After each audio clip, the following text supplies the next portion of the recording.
Here's what to know before you see Spider-Man Brand New Day. This is the 4th standalone Spider-Man movie since the character officially joined the MCU. If you want to be real technical about it, the character's first appearance is actually in Iron Man 2 because fans theorize this little kid in the Iron Man mask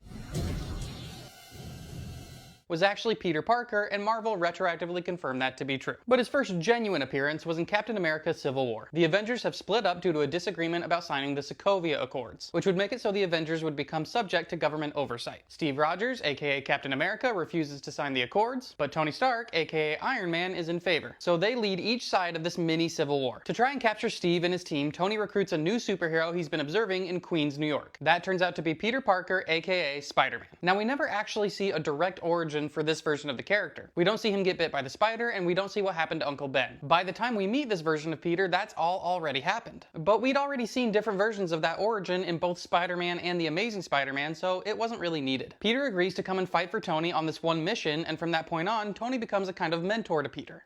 Underoos!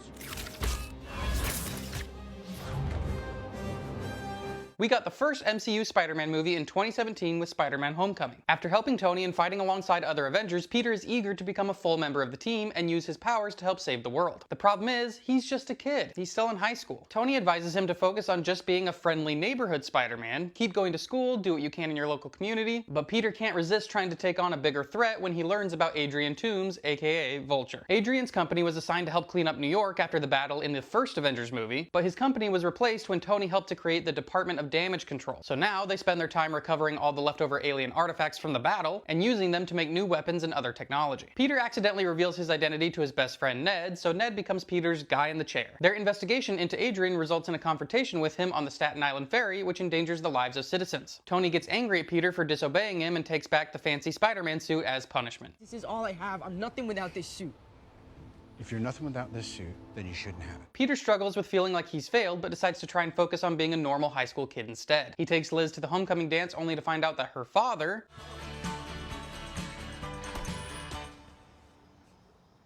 is Adrian Toomes. Adrian also realizes Peter is Spider-Man and tells him that out of respect for his daughter, he's going to let Peter go just this once. And don't you ever interfere with my business again. Peter feels that he has to do the right thing and goes to confront Adrian in his homemade Spider-Man outfit.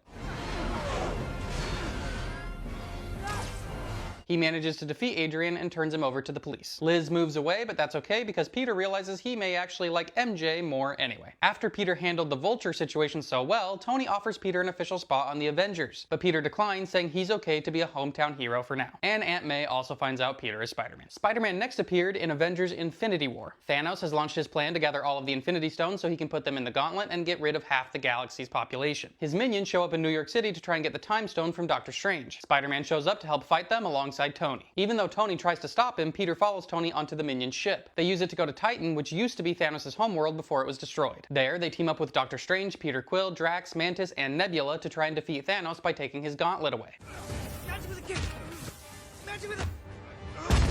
They almost succeed, but Quill's anger gets the best of him when he realizes that Thanos has sacrificed Gamora to get the Soul Stone. Thanos then wins the fight and returns to Earth, where he finally gets all the stones and does the infamous snap. This wipes out half of the galaxy and a bunch of our heroes, including Spider-Man. I don't want to go, sir. Please. Please, I don't want to go. In Avengers Endgame, the remaining Avengers find Thanos and take him out, but it's a hollow victory since everybody he snapped away are still gone. 5 years go by, but the team comes up with a plan to use time travel to retrieve the Infinity Stones from the past and bring everybody back to life. Once they bring them back, Hulk is able to snap everybody back, but a past version of Thanos figures out what's happening and travels to his future, or our present, to get the stones. This leads to a final battle between most of the existing characters in the MCU, including Spider-Man and Thanos' forces. Tony and Peter get one brief reunion, but in the end, The only thing that he does all the time. What are you doing?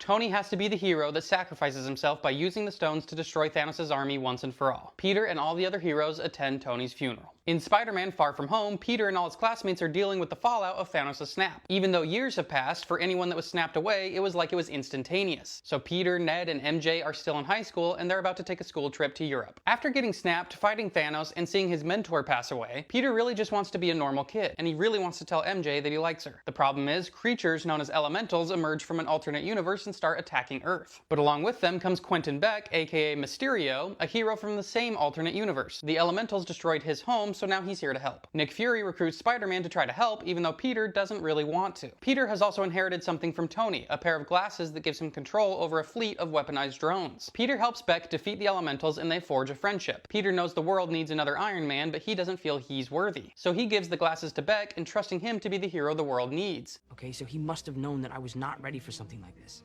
Why would he give it to you? Because maybe he didn't trust me to have Edith, he just trusted me to pick who should. Unfortunately, Beck isn't who he seems to be. He turns out to be a past employee of Tony Stark's, who, just like Vulture, has felt betrayed by Tony. The elementals and all of Mysterio's powers are a complete hoax. They're being projected by the drones that Beck built for Stark Industries. Beck plans to stage an Avengers-level threat so he'll become recognized as a powerful hero, and he doesn't mind if innocent people die in the process. Peter decides to face Beck and become the hero the world needs. Come and get him.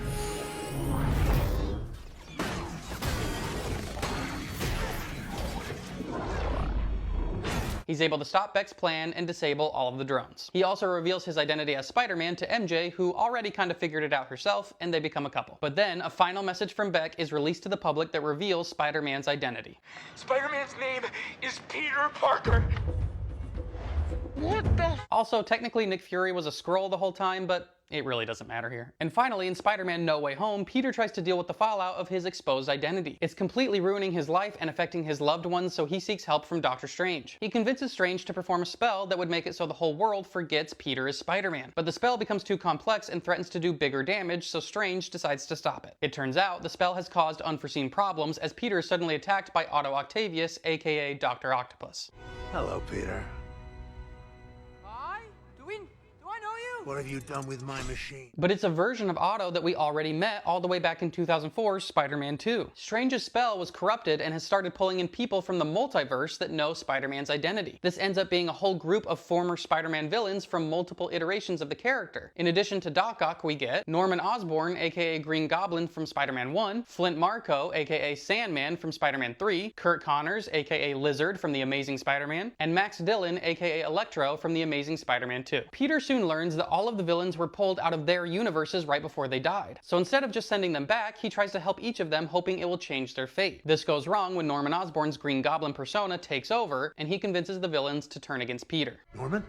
Norman's on sabbatical, honey. His attack ends up resulting in a fatal injury to Aunt May, who finally tells Peter the famous words, "And with great power, there must also come great responsibility." Peter is devastated, and this is his absolute low point. With each movie, we've seen him make mistakes and deal with the consequences, but losing May is the hardest loss yet. Meanwhile, Ned and MJ try to use some Doctor Strange magic to find Peter, but they end up summoning versions of Spider-Man from other universes, specifically the ones played by Tobey Maguire and Andrew Garfield. They help comfort Peter because they all have that shared experience of loss. Together, they create cures for all of the villains and go to face them at the Statue of Liberty. There, Green Goblin releases Strange's spell completely, which starts to break the multiverse by merging universes. Each Spider-Man gets a moment to shine, but the big moment comes when they stop our Peter from taking vengeance against Osborn. Instead, they cure all of the villains. But the only way to stop the spell is to cast a counter spell. So Peter makes his biggest sacrifice yet and asks Doctor Strange to make everyone forget who he is, which results in a reality where Ned and MJ have forgotten Peter completely. He now lives on his own with no connection to Tony Stark or his friends. In the final scene, we see him become the traditional version of Spider-Man. No high-tech suit, no spells, no multiverse, just the friendly neighborhood Spider-Man. So even though with this version of the character we never got a literal origin, the trilogy of movies ended up becoming their own Spider-Man origin story. Over the course of those movies, we saw Peter gain a mentor and even father figure. We saw him struggle with the desire to do good but not knowing his limits. We saw him lose that father figure and retreat from his responsibilities. Then we saw him try to find an easy fix to his problems only to realize that with great power comes great responsibility. He sacrificed everything he knew to become a totally anonymous hero. and that's where Peter Parker is as we lead into Brand New Day. So what's in store? Will Peter find a way to restore MJ and Ned's memory of him, or will he build new relationships? And what kind of new threat will this fully formed version of Spider-Man face? So let me know if you're excited for the movie. I'd love to hear all your thoughts and theories.